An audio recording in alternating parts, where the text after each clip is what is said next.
உதயநிதி ஸ்டாலின் டே 1ல இருந்து கடந்த 5 ஆண்டு காலமாக அவர் பேச்சுல வேற எதுவுமே இருந்ததில்ல.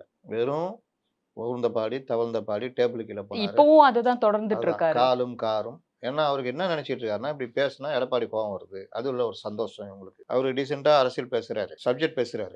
இவர்கள் வந்து அவரையும் கீழ இறக்குறாங்க. அவரும் பால் டாயின்ற லெவலுக்கு வந்துட்டாரு. தயவு செய்து அவரு இத விட்டுட்டு, அவருடைய வழக்கமான இதுல போணும். இதுக்கு தான் அவங்க எதிர்பார்க்குறாங்க. அதுல மாட்டக்கூடாது அப்படின்ற மாரி. அப்புறம் அவர் கண்டுக்கல. அவர் பாட்டுல சப்ஜெக்ட் பேசிட்டே இருந்தாரு. இப்ப ஓவரா படத்த காட்டுறது. நான் என்ன கேட்கிறேன், உங்களுக்கு பிரத்யேகமா கிடைச்ச படமா அது? இது 2017ல இருந்தே இருக்கு. 9 வருஷம், 10 வருஷம் கழிச்சு தூக்கின்னு வந்து ஏதோ இவங்களுக்கு மட்டும் இன்னைக்கு மட்டும் கிடைச்ச மாரி கொண்டு வந்து காட்டுறது. அதுல ஒரு சுகம் அடையறது. சரி, கால்ல விழுந்தது கூட அப்பா சொல்றாருல்ல சார். அவங்க ஆமா என்னோட அதுக்கும் வயதுல விளக்கம் சொல்றேன். பெரியவங்க. அது பல தடவ சொல்ட்டாரு. இன்னொன்னு ஊர்ந்து வந்தேன், தவழ்ந்து வந்தேன்றான். வந்து சேர்ந்துட்டேன்ல. என்ன தப்பு இருக்குது ஆட்சியில இருந்து சொல்லுங்க, பேசுங்க, வாதம் பண்ணுங்க. நானும் ரெடி. அத பத்தி மட்டுமே அவர்கள் பேசுவாங்க.